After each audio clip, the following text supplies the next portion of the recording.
आज की इस वीडियो में हम लोग करने वाले हैं 12th क्लास पॉलिटिकल साइंस का चैप्टर ग्लोबलाइजेशन। तो हम इस चैप्टर में जानेंगे कि आखिरकार ये ग्लोबलाइजेशन है क्या और इसके कुछ इफेक्ट्स, कॉन्सिक्वेंसेस और भी बहुत कुछ। तो हम लोग शुरू करते हैं इसके इंट्रोडक्शन से। Globalisation has occurred in earlier period in history in different parts of the world. यानी कि जो ग्लोबलाइजेशन है वो पहले हिस्ट्री के अंदर भी हो चुका है। ऐसा नहीं है कि ग्लोबलाइजेशन क्या है अभी शुरू हुआ है। तो ये ग्लोबलाइजेशन क्या है हिस्ट्री के अंदर भी पहले हो चुका है अलग अलग पार्ट्स में वर्ल्ड के। सेकंड है it is the integration of economy of a country in process of free flow of trade and capital. यानी कि ग्लोबलाइजेशन की वजह से जो ट्रेड और कैपिटल पे बैरियर लगे हुए थे वो भी क्या है अब कम हो चुके हैं। थर्ड है it increase the volume of trade in goods and services, create new job, strengthen domestic economy, improve the productive efficiency etcetera. यानी कि यहाँ पे जो है इंक्रीज हो चुका है ट्रेडिंग सिस्टम। ट्रेड क्या होता है? इंपोर्ट और एक्सपोर्ट करना किसी सामान का एक कंट्री से दूसरी कंट्री या कंट्री के अंदर ही। तो इससे क्या है ट्रेड इंक्रीज हो चुकी है। सर्विस जो दे रहे हैं वो क्या है नई जॉब्स क्रिएट कर रहे हैं। Services creates new jobs, strengthen domestic economy. यानी कि एक जो देश की इकोनॉमी है वो भी क्या है स्ट्रेंथ मिल रही है उसको, यानी कि वो भी अच्छी होती जा रही है। और जो प्रोडक्ट है वो भी क्या है अच्छी क्वालिटी के बन रहे हैं ग्लोबलाइजेशन की वजह से, क्योंकि कंपटीशन आ गया है। तो ये तो था इंट्रोडक्शन ग्लोबलाइजेशन के बारे में। तो अब हम लोग पढ़ेंगे कि हम इस चैप्टर में आखिरकार क्या पढ़ने वाले हैं। The chapter highlights the political, social and cultural factor of globalization from the different parts of the world। यानी कि इस चैप्टर के अंदर हम लोग पढ़ने वाले हैं पॉलिटिकल, सोशल और जो कल्चरल फैक्टर है ग्लोबलाइजेशन के, जो कि अलग अलग पार्ट से हैं वर्ल्ड की, वो हम इस चैप्टर में पढ़ने वाले हैं। नेक्स्ट है it also explain the impact of globalisation and how social movements form part of this resistance in India. यानी कि इस चैप्टर में जो इम्पैक्ट है ग्लोबलाइजेशन के, प्रभाव क्या पड़े हैं ग्लोबलाइजेशन के, और जो सोशल मूवमेंट हुए हैं इंडिया के अंदर उसको जो ग्लोबलाइजेशन को कैसे रोका है, तो वो भी हम इस चैप्टर में पढ़ने वाले हैं। तो आपकी बुक में 3 एग्जाम्पल्स दे रखे हैं, उन्हें मैं ऐसे ही बता रही हूँ, कुछ ज़्यादा इंपॉर्टेंट नहीं है, बस उसके पीछे का फैक्ट क्या है वो हमें बस समझना है। पहला एग्जाम्पल है जनार्दन का, जो कि कॉल सेंटर के अंदर काम करता है और सर्विस प्रोवाइड कराता है ओवरसीज़, यानी कि दूसरे देशों के अंदर। तो वो क्या है एक देश से दूसरे देश के अंदर सर्विस प्रोवाइड करा रहा है, तो ये क्या है ग्लोबलाइजेशन है। दूसरा एग्जाम्पल है रामधारी का, जो कि अपनी डॉटर के बर्थडे के लिए साइकिल खरीदता है और वो साइकिल तो इंडिया के अंदर खरीदता है लेकिन वो टैग देखता है तो वो मेड इन चाइना होती है। तो ये भी क्या है ग्लोबलाइजेशन है, क्योंकि जो चाइना का सामान है वो एक्सपोर्ट होके इंडिया के अंदर आ रहा है। और जो थर्ड एग्जाम्पल है वो है सारिका का। सारिका क्या है फर्स्ट जनरेशन लर्नर है और वो बहुत ही ज़्यादा इंटेलिजेंट है स्टडी के अंदर, तो इसीलिए क्या है वो इंडिपेंडेंटली वर्क करती है। यानी कि ये जो कल्चर है यहाँ पे शो किया जा रहा है कि जो वेस्टर्न कल्चर है वो भी क्या है धीरे धीरे पूरे वर्ल्ड के अंदर फैल रहा है थ्रू द ग्लोबलाइजेशन। तो अब आता है द कॉन्सेप्ट ऑफ ग्लोबलाइजेशन, यानी कि ये ग्लोबलाइजेशन का कॉन्सेप्ट आखिरकार है क्या। तो हम देखते हैं कुछ एग्जाम्पल्स से। Some farmer committed suicide because their crops failed, they have bought very expensive seeds supplied by multinational company. कुछ जो फार्मर्स है वो क्या सुसाइड कर रहे हैं क्योंकि उनकी जो क्रॉप्स है वो बिल्कुल ही ख़त्म हो चुकी है और उन्होंने क्या है बहुत ही महंगे सीड्स खरीदे थे मल्टीनेशनल कंपनीज से। अब फार्मर है वो पैसे कहाँ से लाएगा, उसकी क्रॉप तो फेल हो चुकी है, जिससे भी उसने उधार पैसे लिए हैं वो कैसे उसकी भरपाई करेगा। तो जो ग्लोबलाइजेशन है इसका ये हम एक नेगेटिव इफेक्ट कह सकते हैं, क्योंकि मल्टी नेशनल कंपनीज की वजह से उन्होंने क्या है एक्सपेंसिव सीड्स खरीदे थे ताकि उनकी क्रॉप्स बहुत ज़्यादा अच्छी हो सके। नेक्स्ट पॉइंट है many retail shopkeepers in fears if major international companies will come in country. यानी कि जो कुछ रिटेल शॉपकीपर्स हैं उनको भी ये डर लगा रहता है कि अगर इंटरनेशनल कंपनीज यहाँ पे आ गई कंट्री के अंदर तो उनकी जो शॉप्स है वो क्या है बंद हो सकती हैं। और जो इंटरनेशनल कंपनीज है वो भी क्या है ग्लोबलाइजेशन की वजह से ही कंट्री के अंदर आएंगी। नेक्स्ट पॉइंट है film producer in Mumbai was accused of stealing the story of his film from another film made in Hollywood. यानी कि जो फिल्म प्रोड्यूसर है मुंबई के अंदर उनके ऊपर आरोप लगा है कि उन्होंने जो स्टोरी बनी है हॉलीवुड फिल्म के अंदर उसको क्या है चुराया है। तो ये भी क्या है ग्लोबलाइजेशन की वजह से ही है। नेक्स्ट है a militant group issued statement threatening college girl who wear western clothes. यानी कि एक जो टेररिस्ट ग्रुप है उसने क्या है धमकी दी थी कॉलेज गर्ल्स को जो कि वेस्टर्न क्लोथ्स पहनती है। तो ये भी क्या है जो सारे हैं नेगेटिव इफेक्ट्स है ग्लोबलाइजेशन के, और ये भी क्या है कॉन्सेप्ट है ग्लोबलाइजेशन का। तो ग्लोबलाइजेशन के कॉन्सेप्ट के अंदर ही इसकी डेफिनेशन भी आती है, तो वो भी हम पढ़ेंगे।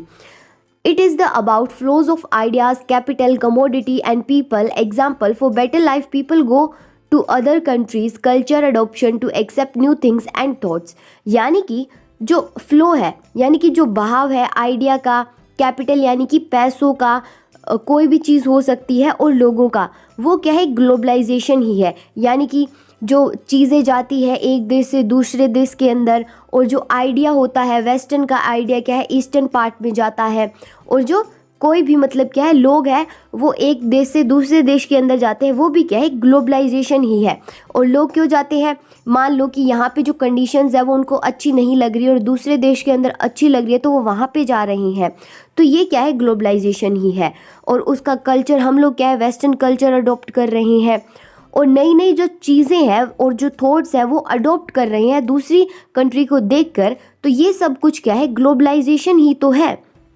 नेक्स्ट है as a multidimensional concept it has a political, economical and cultural manifestations. यानी कि ये जो ग्लोबलाइजेशन है वो एक मल्टी डायमेंशनल कॉन्सेप्ट है जिसके अंदर पॉलिटिकल, इकोनॉमिक और कल्चरल फैक्टर डिपेंड करते हैं। नेक्स्ट है कंपोनेंट्स ऑफ ग्लोबलाइजेशन, यानी कि आखिरकार ग्लोबलाइजेशन होता किन किन चीज़ों से है। तो पहला है हमारे पास capital flow. It is a flow of resources through loans and business investment among the countries. यानी कि जो पैसा है वो एक कंट्री से दूसरी कंट्री के अंदर ट्रैवल करता रहता है, क्योंकि मान लो एक कंट्री ने क्या है दूसरी कंट्री से लोन लिया, तो वो पैसा क्या है एक कंट्री या दूसरी कंट्री के अंदर चला गया, और एक कंट्री ने मान लो दूसरी कंट्री के अंदर बिजनेस सेटअप कर लिया या कोई बिजनेस में इन्वेस्ट कर दिया, तो वहाँ पे भी क्या है पैसा ट्रैवल कर गया, इसीलिए क्या है कैपिटल फ्लो हो गया। नेक्स्ट है trade flow of goods. It refer to exchange of goods among the countries. यानी कि ट्रेड होती रहती है कंट्रीज में। अब मान लो कि चाइना का सामान क्या है इंडिया के अंदर आ गया, और जो इंडिया ने क्या है अपना सामान जो है चाइना के अंदर एक्सपोर्ट कर दिया, तो ऐसे क्या है एक्सचेंज होता रहता है गुड्स का भी यानी कि सामान का भी। नेक्स्ट है labour flow. It refer to the brain drain by creating favourable condition for employment. यानी कि यहाँ पे ब्रेन ड्रेन का मतलब है ऐसे जो लोग वो क्या है हाईली स्किल्ड और एजुकेटेड हो अपने फील्ड के अंदर, तो ये हमारा क्या है लेबर फ्लो होता है, जिससे जो हाईली स्किल्ड लोग हैं वो क्या है दूसरी कंट्रीज के अंदर जाते हैं बेटर एम्प्लॉयमेंट और वर्किंग कंडीशन के लिए। तो अब हम लोग कुछ देखते हैं पॉजिटिव इफेक्ट्स ग्लोबलाइजेशन के। फर्स्ट है increase of trade in goods and services. यानी कि जो ट्रेड है वो बढ़ चुकी है गुड्स और सर्विसेज में। यानी कि जो यूएसए का जो गुड्स है वो क्या है इंडिया के अंदर आते हैं, और जो इंडिया के गुड्स है वो इंडिया एक्सपोर्ट करता है मान लो यूएसए के अंदर, तो इससे क्या है गुड्स और सर्विसेज बढ़ चुकी हैं। नेक्स्ट है it creates new job opportunities. यानी कि जो मल्टीनेशनल कंपनीज अगर किसी कंट्री के अंदर आती है तो उस कंट्री के लिए तो क्या है भला ही होगा, उसके जो लोग हैं उनको क्या है जो एम्प्लॉयमेंट है वो मिलेगी। नेक्स्ट है it rises standard of living. यानी कि ग्लोबलाइजेशन की वजह से लोगों की जो रहने का स्टैंडर्ड है वो बढ़ चुका है। पहले तो लोग क्या है सीधा साधा खाना खाते थे, अब तो क्या है रेस्टोरेंट में जाके हाई स्टैंडर्ड का खाना खाते हैं, तो इससे इनका स्टैंडर्ड ऑफ लिविंग भी बढ़ चुका है। तो अब हम लोग देखते हैं नेगेटिव इफेक्ट्स ग्लोबलाइजेशन के। आपको अगर याद होगा सबसे पहले हमने कॉन्सेप्ट ऑफ ग्लोबलाइजेशन के अंदर कितने सारे ग्लोबलाइजेशन के नेगेटिव इफेक्ट्स पढ़े थे। तो आपको अगर ये क्वेश्चन आता है एग्जाम के अंदर तो आप वो भी क्या है नेगेटिव इफेक्ट्स लिख सकते हैं। तो यहाँ पे अब हम लोग देखते हैं it spread disease like AIDS, कोविड-19 एक्सेट्रा। यानी कि अभी आपने देखा ही होगा कैसे चाइना के अंदर शुरू हुआ और धीरे धीरे क्या है पूरे वर्ल्ड के अंदर फैल गया ये। तो ये क्या है ग्लोबलाइजेशन की वजह से हुआ। तो ये क्या है इसका एक नेगेटिव इफेक्ट है कि जो कोई भी बीमारी है वो एक कंट्री के अंदर सीमित नहीं रहती, वो पूरे वर्ल्ड के अंदर आ ही जाती है। नेक्स्ट है causes of depletion of flora and fauna in country. अब जहाँ पे नई नई इंडस्ट्रीज मल्टीनेशनल कंपनीज लग रही हैं तो वो क्या है फॉरेस्ट को क्लीन करके वहाँ पे अपने लिए जगह बना रही है। नेक्स्ट है कॉजेज टेररिज्म ऑल्सो। यानी कि ग्लोबलाइजेशन की वजह से जो टेररिज्म है वो भी बढ़ रहा है। तो अब हम लोग करने वाले हैं इंडिया एंड ग्लोबलाइजेशन, यानी कि इंडिया और ग्लोबलाइजेशन। फर्स्ट है India was a slave country under the Britishers rule. यानी कि पहले जो इंडिया थी वो क्या है गुलाम थी ब्रिटिशर्स की। नेक्स्ट है they carried raw material from India and make goods and sell in India, यानी कि जो ब्रिटिशर्स है वो क्या है कच्चा माल इंडिया से अपनी कंट्री के अंदर ले जाते थे और उसके बाद में उससे जो फिनिश गुड होता था वो इंडिया के अंदर लाके उसे महंगे दामों पे इंडिया के अंदर ही बेच देते थे। नेक्स्ट है after independence because of experience with British, we decided to make things ourselves in India rather than relying on others. यानी कि इंडिपेंडेंस के बाद में इंडिया को क्या है ब्रिटिशर्स के साथ एक्सपीरियंस हो गया कि ये जो आए थे हमारी कंट्री के अंदर बिजनेस करने के लिए आए थे और उन्होंने क्या है अपना बसेरा वहीं पे ही बसा लिया, तो ऐसा आगे कोई और ना करे, इसीलिए इंडिया ने कहा कि हम क्या है किसी को भी अपनी कंट्री के अंदर बिजनेस नहीं करने देंगे और जो भी चीज़ें बनाएंगे हम खुद बनाएंगे और किसी के ऊपर अब क्या है डिपेंड नहीं रहेंगे। अब हम पढ़ेंगे कॉजेज ऑफ ग्लोबलाइजेशन, यानी कि ग्लोबलाइजेशन होने के आखिरकार कारण क्या है। देखो यहाँ पे कॉजेज और कॉन्सिक्वेंसेस में बहुत बड़ा फर्क होता है। कॉजेज यानी कि कारण और कॉन्सिक्वेंस यानी कि ग्लोबलाइजेशन का नतीजा क्या निकला है। तो अब हम पढ़ेंगे कॉजेज ऑफ ग्लोबलाइजेशन, और जो सबसे बड़ा कारण माना जाता है ग्लोबलाइजेशन का वो है टेक्नोलॉजी, और कैसे है वो अब हम पढ़ेंगे। The invention of telegraph, the telephone and the microchip are the good source of communication between the different part of the world. In ancient time, we used to write a letter and post it. Mostly it is time consuming, but with the use of technology nowadays, it's time saving for instant communication, यानी कि अब technology की वजह से क्या है telegraph आ चुकी है, टेलीफोन आ चुकी हैं और माइक्रोचिप्स आ चुकी हैं, जिनकी वजह से क्या है कम्युनिकेशन है वो बहुत ही ज़्यादा क्या है इजीली और जल्दी हो जाती है। पहले जो क्या था हम लेटर्स लिखते थे कम्युनिकेशन के लिए किसी दूसरे देश के साथ या देश के अंदर ही, लेकिन वो उसमें क्या है बहुत ही ज़्यादा टाइम लग जाता था, लेकिन अब टाइम नहीं लगता ड्यू टू द टेक्नोलॉजी। दूसरी है हमारे पास printing technology. Printing technology is more useful nowadays with the help of it we can keep the permanent record and documents, यानी कि अब जो प्रिंटिंग टेक्नोलॉजी है वो बहुत ही ज़्यादा यूजफुल है, क्योंकि उसकी वजह से हम क्या है कोई भी डॉक्यूमेंट है उसका परमानेंट रिकॉर्ड रख सकते हैं। नेक्स्ट है the ability of ideas, capital, community and people to move more easily from one part of the world to another had been made possible largely by technological advancement, यानी कि जो हम लोग idea, capital, community और जो लोग एक जगह से दूसरी जगह पे जा पाते हैं इजीली, वो भी पॉसिबल हुआ है सिर्फ और सिर्फ टेक्नोलॉजी की एडवांसमेंट की वजह से, क्योंकि अब क्या है एरोप्लेन्स बन चुके हैं जिनकी वजह से हम एक देश से दूसरी देश के अंदर कुछ घंटों के अंदर ही पहुंच जाते हैं, और क्या है शिप्स में हम क्या है सामान को इजीली लेके जा सकते हैं दूसरे देश के अंदर। तो ऐसे क्या है टेक्नोलॉजी की वजह से क्या है सब कुछ इजी हो चुका है। नेक्स्ट है we can interconnect with the rest of the world and recognise the major problems like the bird flu and tsunami and can prepare for it, यानी कि हम लोग जो है पूरे वर्ल्ड के साथ कनेक्ट होके क्या है कोई भी प्रॉब्लम्स हमारे ऊपर आ रही है उसको पहचान सकते हैं, जैसे कि बर्ड फ्लू हो गया, सुनामी हो गया, और उसके लिए हम क्या है प्रिपेयर भी कर सकते हैं ताकि वो प्रॉब्लम बढ़े ना या उसको कंट्रोल किया जा सके और आगे ऐसी कोई प्रॉब्लम ना आए। तो ये भी क्या है हमारी टेक्नोलॉजी की वजह से ही है कि हम इंटरकनेक्ट कर सकते हैं एक देश दूसरे देश के साथ। तो ये जो थे हमारे कुछ कारण थे ग्लोबलाइजेशन होने के। तो हम लोगों ने ये तो पढ़ लिया कि जो ग्लोबलाइजेशन है वो किन कारणों की वजह से हुआ है। अब हम पढ़ेंगे कि ग्लोबलाइजेशन के आखिरकार नतीजे क्या निकले हैं। तो ग्लोबलाइजेशन के हम यहाँ पे 3 नतीजे पढ़ेंगे जो कि है पॉलिटिकली, इकोनॉमिकली और कल्चरली। तो पहले हम क्या है पॉलिटिकल कॉन्सिक्वेंसेस देखते हैं ग्लोबलाइजेशन की। फर्स्ट है to prepare global policies by the political leaders, यानी कि जो पूरे विश्व का जिससे कल्याण हो सके ऐसी जो ग्लोबल पॉलिसीज है वो क्या पॉलिटिकल लीडर्स बनाते हैं जिससे क्या सभी देशों का भला हो सके। तो ये है हमारा पहला पॉलिटिकल कॉन्सिक्वेंस। दूसरा है health seminar runs by WHO, यानी कि जो वर्ल्ड हेल्थ ऑर्गेनाइजेशन है वो क्या है हेल्थ सेमिनार को चलाती है, यानी कि कोई बीमारी है उसकी जो दवाइयाँ हैं नई नई एक्सपेरिमेंट्स करती है तो वो सब क्या है WHO चलाती है ऑल ओवर द वर्ल्ड के अंदर। ठीक है। नेक्स्ट है UNO form by political leaders, यानी कि ये जो यूनाइटेड नेशन ऑर्गेनाइजेशन है वो क्या है, पॉलिटिकल लीडर्स ने क्या है बनाई है, जिससे जो सारे मुद्दे हैं वो क्या है सोल्व हो सके यूएनओ के अंदर। नेक्स्ट है all countries work together for any problem like tsunami, epidemics and terrorism etcetera, यानी कि जो सभी कंट्रीज़ है वो क्या है यूएनओ के अंदर इकट्ठी बैठती हैं और प्रॉब्लम्स का सॉल्यूशन करती है, जैसे कि सुनामी हो गया, कोई भी बीमारी आ गई पूरे वर्ल्ड के अंदर, और जो टेररिज्म है उससे रिलेटेड प्रॉब्लम्स को सॉल्व करती है। नेक्स्ट पॉलिटिकल कॉन्सिक्वेंस है the invention of communication technology and media state become more powerful, यानी कि जैसे ही कम्युनिकेशन टेक्नोलॉजी आई वैसे ही क्या वो स्टेट्स हैं, जो कंट्री है वो मोर पावरफुल होने लग गई। कैसे, अब मान लो कोई टेक्नोलॉजी की वजह से क्या है जो सरकार है वो क्या अपने सिटीजन्स का रिकॉर्ड रख सकती है और उससे क्या है सॉल्यूशन भी निकाल सकती है। नेक्स्ट है countries are moving toward development by the use of technology, और टेक्नोलॉजी की वजह से क्या है जो कंट्रीज है वो डेवलपमेंट की ओर बढ़ रही हैं। नेक्स्ट है government is focusing on more economic social market to increase it, यानी कि कुछ लोगों का मानना है कि जो सरकार है वो ज़्यादा इम्पोर्टेंस दे रही है इकोनॉमिक सोशल और जो मार्केट्स बढ़ रही हैं उनको।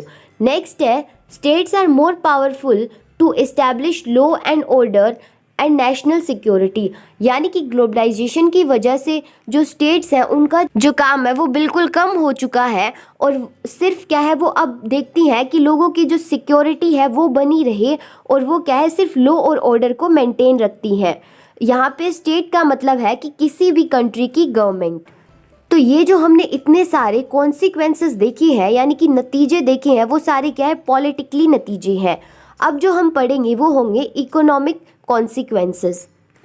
तो हमारे पास इकोनॉमिक कॉन्सिक्वेंसेस हैं द फ्लो और exchange of commodity capital people and idea called economic consequences, यानी कि एक्सचेंज करना कैपिटल का, यहाँ पे कमोडिटी पीपल एंड आइडिया नहीं आएगा, तो क्या है कैपिटल का एक्सचेंज करना क्या है इकोनॉमिक कॉन्सिक्वेंस कहलाता है, यानी कि पैसों का लेन देन करना। नेक्स्ट है इस्टेब्लिशमेंट ऑफ मल्टीनेशनल कंपनीज, यानी कि जो ग्लोबलाइजेशन है उसकी वजह से क्या है जो मल्टीनेशनल कंपनीज है वो क्या है कंट्रीज के अंदर आने लगी हैं। नेक्स्ट पॉइंट है more new jobs has been created in the MNC like cell phone, fast food, BPO etcetera. Globalisation की वजह से जो एमएनसी सेटअप्स हो रही हैं अलग अलग कंट्रीज़ के अंदर, उससे जिस कंट्री के अंदर वो एमएनसी सेटअप हुई है उसके लोगों को क्या है जॉब्स मिल रही हैं, जैसे कि सेल फोन हो गया, फास्ट फूड और बीपीओ। नेक्स्ट पॉइंट है राइजिंग वर्ल्ड ट्रेड, यानी कि जो ट्रेड सिस्टम है वो क्या बहुत ज़्यादा बढ़ रहा है ग्लोबलाइजेशन की वजह से, यानी कि एक्सपोर्ट और इम्पोर्ट्स हो रहा है गुड्स का। नेक्स्ट पॉइंट है developed countries investing money in developing countries so both country get benefit, यानी कि जो डेवलप्ड कंट्री है वो अपना पैसा क्या है इन्वेस्ट कर रही है जो कि डेवलपिंग कंट्री है, इससे क्या है दोनों ही कंट्रीज़ का क्या है बेनिफिट हो जाएगा, फ़ायदा हो जाएगा। नेक्स्ट है visa policy of developed country is very difficult to get, यानी कि जो वीज़ा पॉलिसी है एक डेवलप कंट्री की वो बहुत ही ज़्यादा मुश्किल है उसे पाना। नेक्स्ट पॉइंट है situation of IMF, international monetary fund and world bank are very strong at present time, यानी कि जो आईएमएफ और जो वर्ल्ड बैंक है उसकी जो सिचुएशन है प्रेजेंट टाइम पे वो बहुत ही ज़्यादा क्या स्ट्रॉन्ग है ग्लोबलाइजेशन की वजह से। नेक्स्ट है services regarding internet and computer are increasing rapidly, और जो सर्विसेज है इंटरनेट और कंप्यूटर की वो भी बहुत तेज़ी से क्या है बढ़ रही है। Economy of poor country is ruined by developed countries, यानी कि जो इकोनॉमी है गरीब देशों की वो क्या है बर्बाद कर दी जा रही है डेवलप्ड कंट्रीज़ के थ्रू। नेक्स्ट है restriction on the imports and movement of capital have also been reduced, यानी कि जो बाधाएं लगी हुई है इम्पोर्ट्स और कैपिटल के मूवमेंट पे वो भी अब कम हो चुकी है। तो अब हम लोग देखते हैं कल्चर कॉन्सिक्वेंसेस। कल्चर का मतलब होता है कि संस्कृति, कि किसी भी देश की संस्कृति पे क्या नतीजे पड़े हैं ग्लोबलाइजेशन के। Changes in are food choices like burger, masala dosa etcetera. यानी कि कल्चर में हमारे पास सबसे पहले आता है कि हमारी जो फूड है उसके अंदर चॉइसेस आ चुकी हैं। अब हम क्या है खाना पसंद करते हैं, बर्गर, मसाला डोसा, यानी कि हम जो वेस्टर्न में जो ज़्यादा चीज़ें हैं ना वही हम अब खाना ज़्यादा पसंद करते हैं। सेकेंड है चेंज इन लाइफस्टाइल, यानी कि हमारे जीने के तरीके में भी क्या है अब चेंज आ चुका है। Changing the wearing clothes like blue jeans wearing all around the world. In India everyone wears it, but in the USA some people wears khadi kurta on jeans. यानी कि हमारा जो क्लोथिंग स्टाइल है वो भी बदल चुका है। जैसे कि यूएसए के अंदर जो ब्लू जीन्स बनती है वो पूरे वर्ल्ड के अंदर पहनी जाती है, और इंडिया के अंदर जो कि खादी कुर्तास बनते हैं वो ब्लू जीन्स के ऊपर यूएसए के अंदर भी पहने जाते हैं। इससे हम लोग समझ सकते हैं कि कल्चर का जो एक्सचेंज है वो हो रहा है through the globalization. We are adopting western culture more and they are adopting very less. यानी कि हम जो लोग हैं जो वेस्टर्न साइड की कंट्रीज़ है, यूएसए, यूरोप, इनका जो कल्चर है ज़्यादा फॉलो कर रहे हैं, अडॉप्ट कर रहे हैं, लेकिन हमारा वाला जो ईस्टर्न कल्चर है वो इतना ज़्यादा फॉलो नहीं कर रहे। We are celebrating their festival more like Christmas, Valentine's Day, etc. यानी कि जो वेस्टर्न कल्चर के फेस्टिवल्स है वो हम लोग ज़्यादा सेलिब्रेट कर रहे हैं, जैसे कि क्रिसमस हो गया, वैलेंटाइंस डे हो गया। लेकिन हमारे जो ईस्टर्न कल्चर है जैसे कि हमारे इंडिया का ही ले लो, दिवाली वगैरह, वो पूरे वर्ल्ड के अंदर इतना ज़्यादा सेलिब्रेट नहीं होता जितना कि इंडिया के अंदर होता है। और क्रिसमस कितना ज़्यादा सेलिब्रेट होता है पूरे वर्ल्ड के अंदर। Condition of women in working place is better than before, यानी कि जो वुमेन्स की कंडीशन है जहाँ पे वो काम कर रही हैं अब वो ज़्यादा अच्छी हो गई हैं पहले से। Hollywood movies is like by most of the peoples, यानी कि जो हॉलीवुड मूवीज़ हैं वो भी बहुत सारे लोग क्या पसंद करते हैं। ये अभी तक हम कल्चरल कॉन्सिक्वेंसी पढ़ रही हैं। Trends of foreign movie like Jurassic World series, यानी कि लोग ये बहुत ज़्यादा देखते हैं जुरासिक वर्ल्ड सीरीज और जितनी भी हॉलीवुड की मूवीज़ होती हैं उन सबको। Conservative thinking has been change. Conservative का मतलब होता है कि जो लोग रूढ़िवादी होते हैं, यानी कि वो समाज में बदलाव नहीं लाना चाहते, तो ऐसी जो सोच है वो भी क्या है बदल रही है। तो अब हम लोग पढ़ेंगे इंडिया एंड ग्लोबलाइजेशन, यानी कि इंडिया के अंदर ग्लोबलाइजेशन कैसे आया और इसके क्या क्या कारण रहे। India was a slave country under the Britishers rule, यानी कि इंडिया जो है एक गुलाम कंट्री थी ब्रिटिशर्स के रूल के अंदर। They carried raw material from India and make goods and then sell in India, यानी कि वो इंडिया से कच्चा माल ले जाते थे और फिर उसको क्या है उसकी जो चीज़ें बनाते थे अपनी कंट्री में ले जाकर और फिर वापस इंडिया में लाकर उसे महंगे दामों में बेच देते थे। After independence, because of experience with British, we decide to make things ourselves in India rather than relying on the other, यानी कि इंडिपेंडेंस के बाद में हमें जो है एक्सपीरियंस हो गया था कि ऐसे कोई भी आके ट्रेड के बहाने हमारी कंट्री पे रूल कर सकता है। इसीलिए क्या है इंडिया ने सोचा कि हम क्या है अब बाहर से कोई भी चीज़ नहीं खरीदेंगे, किसी पे डिपेंड नहीं रहेंगे और खुद ब खुद अपनी देश के अंदर चीज़ें बनाएंगे। We did not give entry to any foreigner company in India, so we didn't have any competition with the world. यानी कि इंडिया ने किसी भी फॉरेन कंपनी को अपना सामान इंडिया के अंदर की परमिशन नहीं दी और उसका क्या है किसी भी वर्ल्ड की कंट्री के साथ कोई कंपटीशन नहीं था। We didn't know the strategy like developed countries so that economic growth was sluggish, यानी कि हमारी किसी भी जो डेवलप्ड कंट्री है उसकी स्ट्रेटजी इंडिया को नहीं पता थी, इसीलिए जो उसकी इकोनॉमिक ग्रोथ है वो ना के बराबर ही बढ़ रही थी। In 1991, India adopted the concept of LPG, liberalization, privatization and globalization for better growth, यानी कि 1991 के अंदर इंडिया ने एक कॉन्सेप्ट को अडॉप्ट किया था जिसका नाम था LPG और इसकी फुल फॉर्म है लिबरलाइजेशन, प्राइवेटाइजेशन और ग्लोबलाइजेशन, ताकि जो इंडिया की ग्रोथ है वो बेटर हो सके। और इस एलपीजी के अंदर इंडिया ने परमिशन दे दी थी और कंट्रीज़ को अपनी कंट्री के अंदर ट्रेड करने की।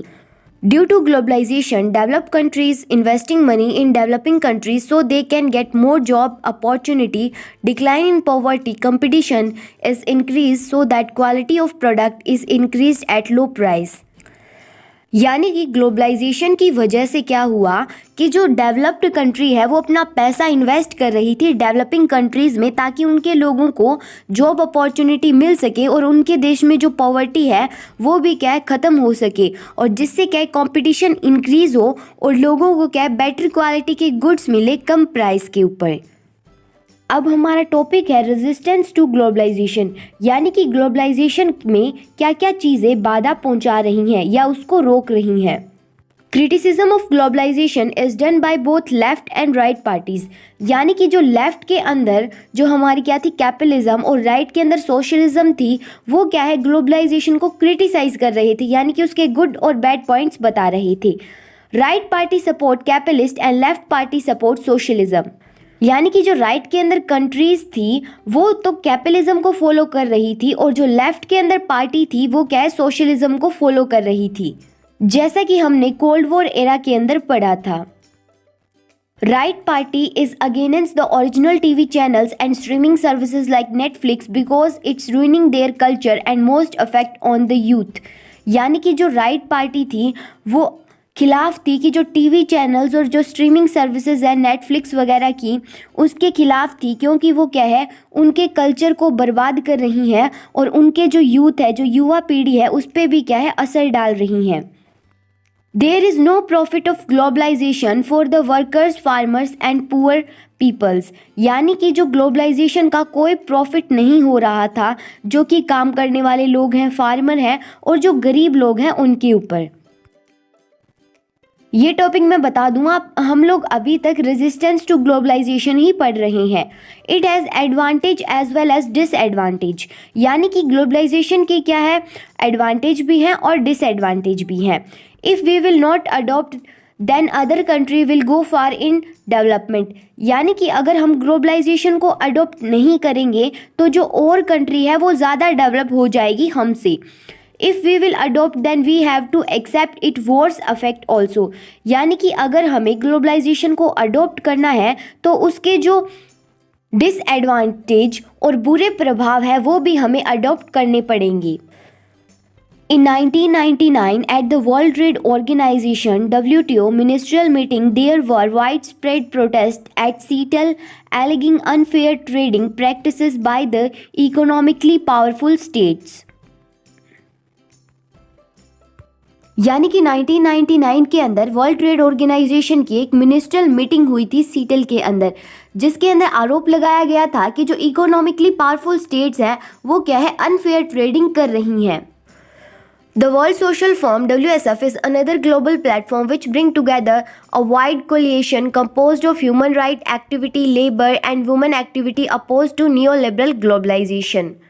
यानी कि जो वर्ल्ड सोशल फॉर्म है वो एक दूसरा ग्लोबल प्लेटफॉर्म है जो क्या है एक बड़ा ग्रुप बना हुआ है जिसके अंदर वो ह्यूमन राइट्स एक्टिविटीज़ को देखते हैं, लेबर और जो वुमेन एक्टिविटीज़ है, लेबर और वुमेन एक्टिविटीज़ के राइट्स को भी वो प्रोटेक्ट करते हैं। और ये क्या है खिलाफ है नियो लिबरल ग्लोबलाइजेशन के, यानी कि जो बड़ी बड़ी कंट्रीज़ है वो ही क्या है ग्लोबलाइजेशन नहीं कर सकती और जो छोटी छोटी कंट्रीज़ हैं वो भी क्या है ग्लोबलाइजेशन का हिस्सा बन सकती हैं। तो ये होता है नियो लिबरल, यानी कि जिसमें बड़ी बड़ी कंट्रीज ही सिर्फ ग्लोबलाइजेशन करती हैं। India and resistance to globalization, यानी कि इंडिया के अंदर ग्लोबलाइजेशन को क्या चीज़ रोकना चाहती है या रोक रही है। Resistance to globalization in India has come from different quarters, यानी कि जो रेजिस्टेंस है जो बाधाएं हैं ग्लोबलाइजेशन की इंडिया के अंदर वो हमें अलग अलग कोनों से देखने को मिलती हैं। There have been left-wing protests to economic liberation voiced through political party as well as through forms like the Indian Social Forum, यानी कि जो इंडियन सोशल फॉर्म है और जो पॉलिटिकल पार्टीज़ है इन्होंने क्या है अपनी आवाज़ उठाई इकोनॉमिक लिबरेशन के ऊपर। इकोनॉमिक लिबरेशन का मतलब है कि बाहर के देशों को छूट देना कि हमारी कंट्री के अंदर आकर आप क्या है ट्रेड कर सकते हैं, आपके ऊपर ज़्यादा रिस्ट्रिक्शन नहीं होंगे। तो ये होती है इकोनॉमिक लिबरेशन। और जो इंडियन सोशल फॉर्म और कुछ पॉलिटिकल पार्टीज़ है वो ऐसा नहीं चाहती थी कि इकोनॉमिक लिबरेशन हो। Resistance to globalization has also come from the political right, taking the form of objecting particularly by the various cultural influences. यानी कि जो रुकावट है ग्लोबलाइजेशन की वो पॉलिटिकल राइट से भी आती है, क्योंकि जो नापसंद कर रहे हैं बहुत सारे कल्चरल इन्फ्लुएंसेस को, जैसे कि रैगिंग हो गई, फॉरेन टीवी चैनल्स हो गए और जो वैलेंटाइंस डे सेलिब्रेट कर रही हैं, westernization of dress, taste of girl student in the college and schools, यानी कि जो वेस्टर्नाइजेशन हो गया है ड्रेसेस का, जो गर्ल्स हैं कॉलेज और स्कूल्स के अंदर क्या है वेस्टर्न ड्रेसेस पहनती हैं, ये जो सारी चीजें हैं वो नापसंद करी जा रही हैं। इस वजह से क्या है ये एक बाधा है ग्लोबलाइजेशन में। So that's it for the today's video guys, मिलते हैं नेक्स्ट वीडियो में। ये एक्सप्लेनेशन वीडियो आपको कैसी लगी कमेंट करके ज़रूर बताना। अगर ये वीडियो पसंद आई हो तो इसे लाइक कर देना और चैनल पे नए हो तो चैनल को सब्सक्राइब ज़रूर कर लेना।